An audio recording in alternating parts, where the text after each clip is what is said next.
Hello viewers, welcome to Sunday Politics on Trust Television. I am Ali M. Ali, your host. The party primaries have come and gone, except for the presidential primaries of the All Progressive Congress, that is the APC. The party primaries left in their wake surprises and even upsets. Surprisingly, nearly half the serving senators, for example, lost out in the primaries across parties. Across the party divide. Some big names also seeking to fly the flag of their respective parties as gubernatorial candidates came short. Expectedly, blames are being traded. In some instances, specific elements were identified as the stumbling block to such unrealized aspiration. However, central to these unfulfilled dreams were delegates of the various primaries and the role they played in nominating flag bearers. Some describe the process as more or less a bazaar, with delegates selling to the highest bidder. A sympathetic opinion, however, countered that delegates voted out of conviction rather than inducement. Well, this particular view has not received as much traction as the popular opinion that delegates actually sold to the aspirant with a deeper pocket. Joining me today to discuss the primaries and their fallout is Dr. Abubakar Kari, a public affairs analyst who is also a senior lecturer at the Department of Political Sociology at the University of Abuja. Welcome to the program. Thank you for having me, Ali. Yes. Well, we take a short break, viewers, and when we come back, we go straight into the business of the day. Stay tuned.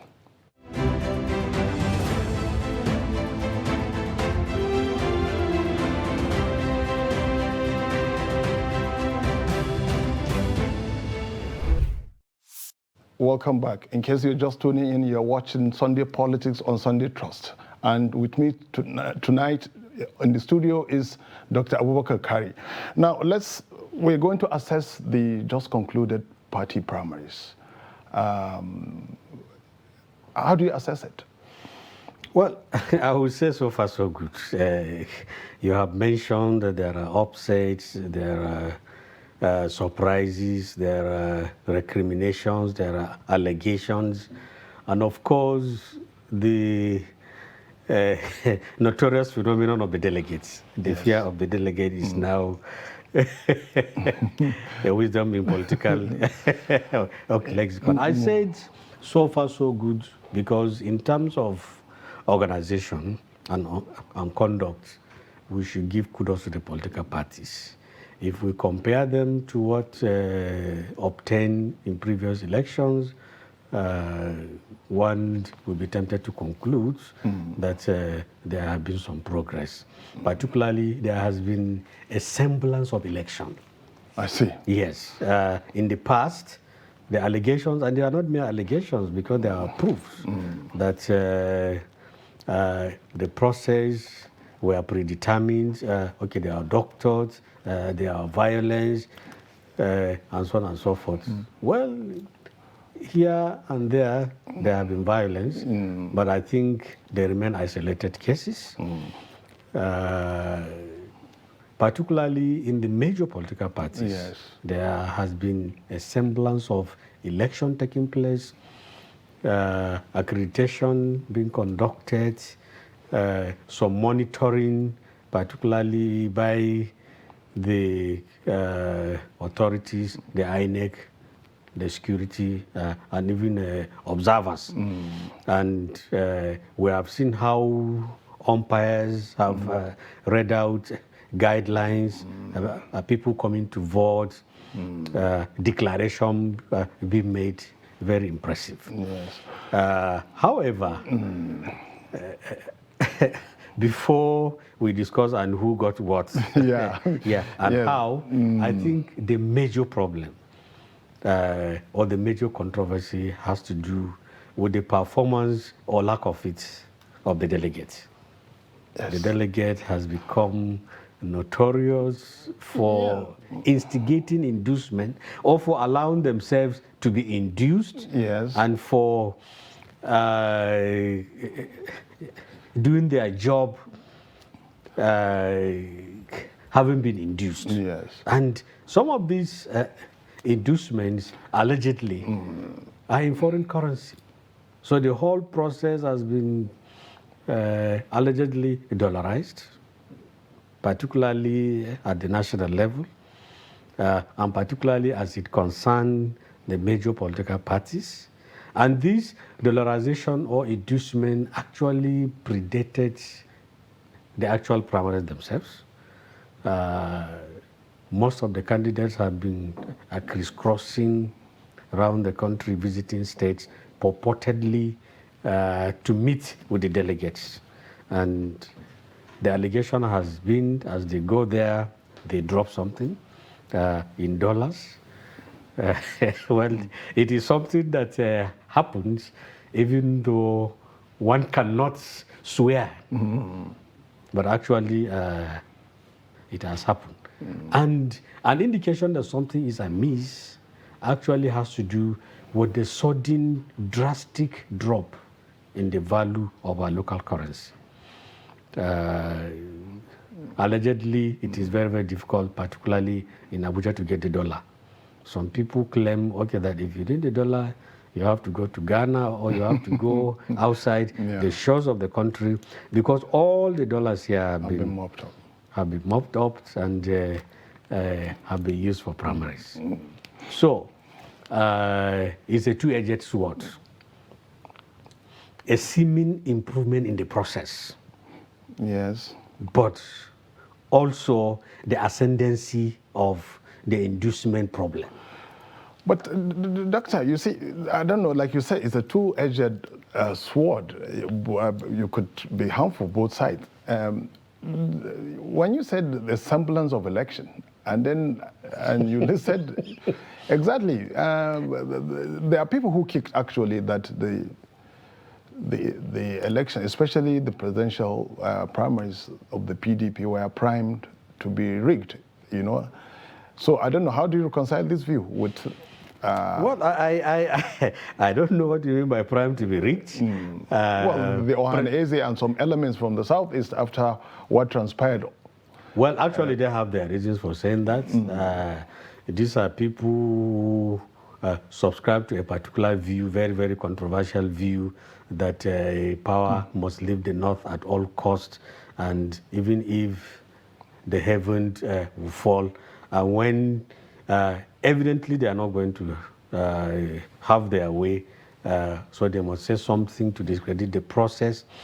They must completely dismiss the process, so it is unexpected. But if we are talking of the process not being good enough, yes, particularly having been compromised by undue use of money, I'll agree to that.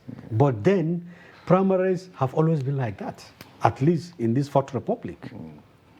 Probably before then too, but particularly in this Fourth Republic, and particularly from 2007 to now, most party primaries have been characterized by excessive use of money, by attempts and actual use of money to induce delegates. They have also been characterized until now by serious controversies. We have seen primaries that dissolve into chaos. We have seen primaries that were characterized immediately by the repudiation of the outcome after the declaration. We are yet to see that, actually, to an extent. People have mutedly criticized the system, those that participated, but probably because they lost out. They must have lost out to people that you describe as those with deep pockets. But deep pocketism has always been associated with primaries. Yes, surprisingly, there are people who actually said they were not going to be part of, well, what is Qatar is described as a bazaar. A few people resisted. Or who pull out of the process. Or pull out of the process. They were actually part of the process. And for reason which could be based on principle, but it could also be based on an objective assessment of situation. probably because defeat was striding them, or they could not cope with the demand. You see? So, but let us even assume, okay, that it was based on principle.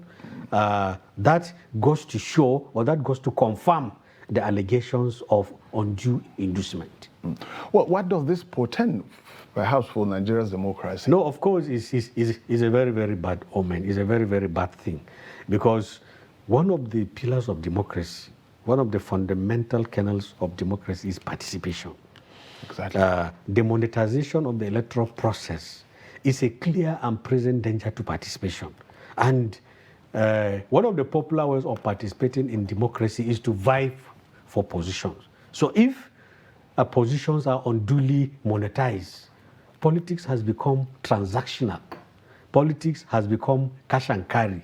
Those who do not have money cannot participate. So it has now become automatic exclusion for those who cannot afford it.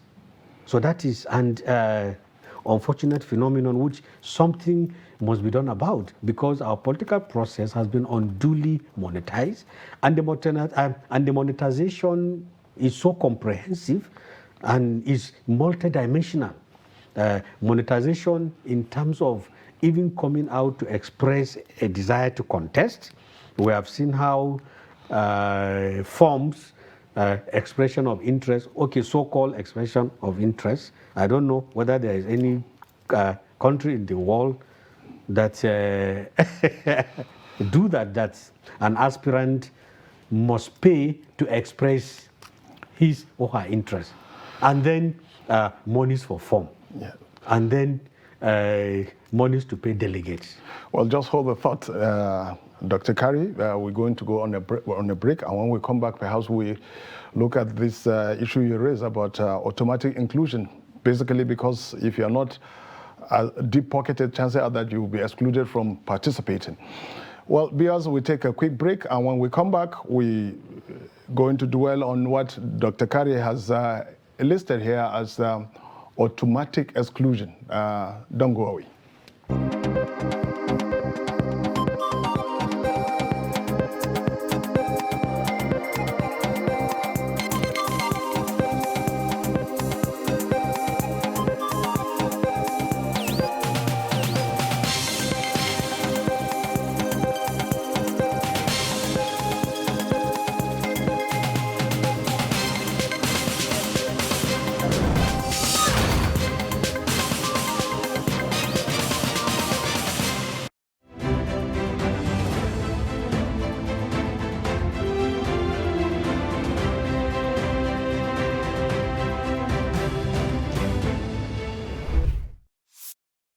Welcome back. In case you are just tuning in, you're watching Sunday Politics on Sunday Trust.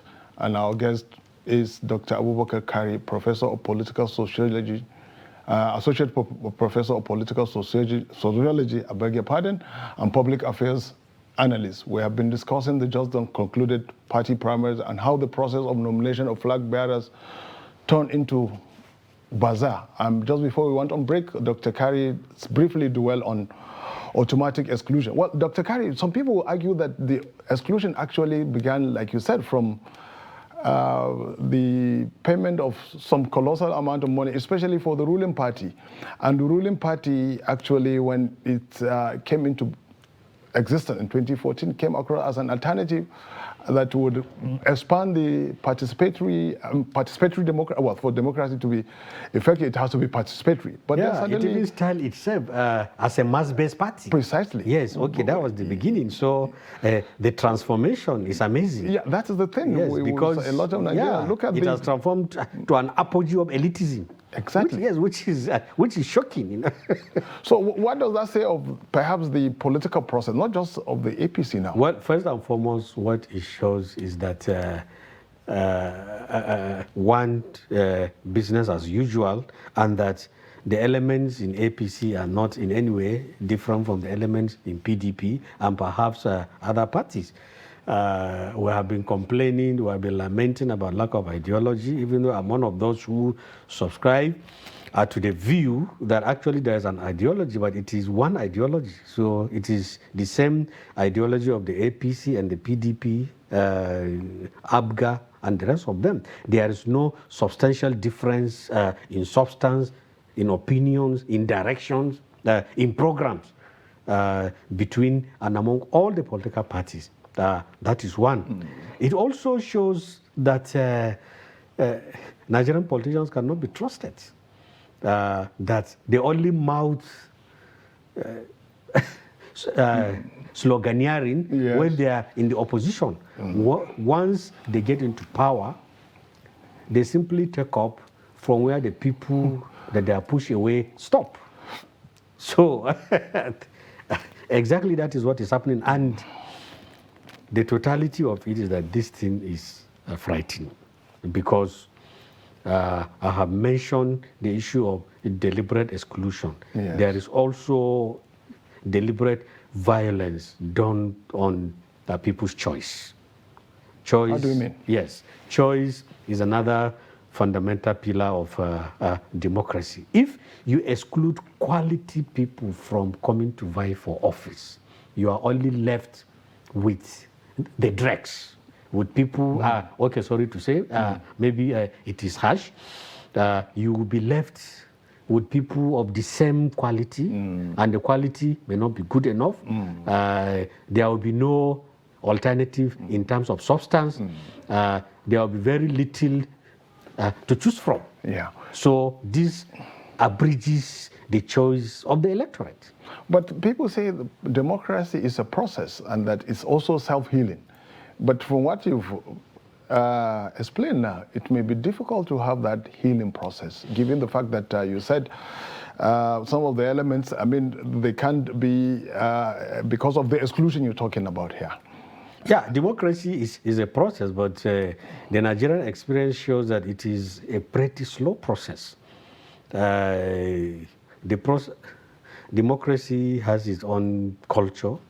There are elements of culture, political behavior, the acquisition of the correct behavior, correct attitude, adherence to the rule of law. All these things are substantially missing. If they are not missing, we will not be having all these things. If our politicians have correct political behavior, they will not insist on inducing voters. If the norms of our political process are good enough, we should be frowning at all these things because they are abnormalities. And the parties themselves most times do not adhere to even their own rules. And it is all these things cumulatively that leads to all the problems that we are now having. Now, let me take you slightly back. When you said the parties both, especially the leading parties now, they are not ideologically based. Would that explain in a way why perhaps in the APC, the idea of having the former president joining it and running for, I mean, is that a pointer to the lack of ideology? Is the heart of if you look at the elements, before I come to that, if you look at the major elements, the major dramatis personae in both the PDP and the APC, you can hardly find any one of them that has not changed political affiliation at least once or twice, except very, very few. So, which means actually they are the same, that these parties are not parties, they are only platforms. So, and if it is a platform, you only get under it in order to use it as a vehicle to power. Now, so probably that is why APC will complain so much about Jonathan and successfully edged out Jonathan. And now some elements among them are seriously trying to bring back Jonathan, who, to the best of my knowledge, is not even a member of their party. So, which means that they are accepting the fact that they share the same political views, the same worldview, the same attitude, the same focus, the same ideology with Jonathan. If not, they will not invite him. Now, well, some people still are talking about lack of ideology, and then going back again to the just concluded. No, they have an ideology. Their ideology, well, you can call it extreme far-right ideology or whatever, because certainly they are not even centrists and they are not leftists. Yes, these are people who believe in the status quo. Would you say it's a peculiar, perhaps, political ideology, peculiar to Nigeria or elsewhere? Is there something similar in other climes? Well, I cannot find any parallel, actually, because events and processes and incidents, that happen within the political space actually beggars belief. You can hardly compare it with similar happenings elsewhere. And probably that's why the Nigerian situation is peculiar.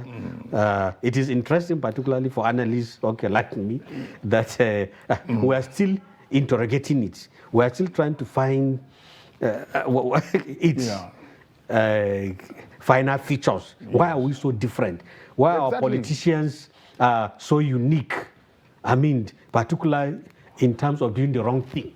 Well, one other question perhaps Nigerians will want to get an answer to: why are the followers so different also? Yes. Because if the politicians are different, why are the followers so different? I want to quote Ali Muzri here, and I don't know whether you share the same perspective. I remember in Africa, the Triple Heritage, he said, look, under democracy, Nigeria inches towards anarchy. I don't know. Perhaps you can help to share more light. What we have now here. Yeah, I'm probably to adumbrate what Ali Mazuri says.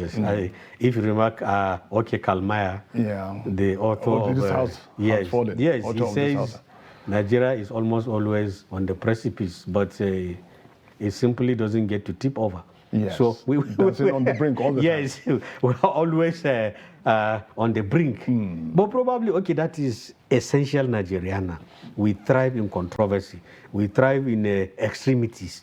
Our politics is so interesting, and so on and so forth. So we are substantially different, particularly from the others. But I still believe that it will serve us much better if we can pull out from the brink, if we really begin to play politics conventionally, because Nigerian politics thrive on unconventionality, and which is not good for the system. We should begin to play the game by the rule, particularly our political actors and actresses. This is the only way that our democracy can prosper and grow. Well, viewers, you are watching Sunday Politics on Trust Television, and we have been discussing with Dr. Abubakar Kyari, political sociologist, and we have been assessing the just concluded party primaries. Now, given the bazaar, some people say that was the primaries, like you adumbrated some of the. What does it portend for Nigeria's democracy now? Honestly, it is not good omen. I've mentioned it before. It is not good. I have already mentioned how it has done violence to two fundamental principles of democracy, participation and choice. So we cannot continue this. Would you say now perhaps the direct primaries, like some people advocated for, which is also captured in the Electoral Act 2022, would you say it will be a better alternative? You see, our electoral process is in a conundrum. The Electoral Act clearly spells out three alternatives. Exactly. We have seen how indirect primaries breeds inducement. Direct primary would have been good. The Americans use both types. They use direct primaries to elect delegates who constitute the Electoral College. Yes. But you cannot do direct primaries unless until the parties are compelled to have a register of members. Yeah. So if they want to do direct primaries now, and in about 3 states, particularly in the APC, Island, Benue, Abia, and one other states, it was chaos. You could just go to the market and get some people and give them membership. So Direct primaries would have been good, but the parties have to have an acceptable and credible voters register, without which you cannot have. Consensus is almost impossible because the requirement of the Electoral Act is that all the aspirants must agree in writing. And me and you know that it is practically impossible for many people who are genuinely interested in contesting to willingly agree to step down. Well, we have to end it there. Dr. Kari, thank you for being into our studios and gracing and responding to our invitation. Thank you very much. Have a pleasant night rest. Thank you. Thank you for having me. Well.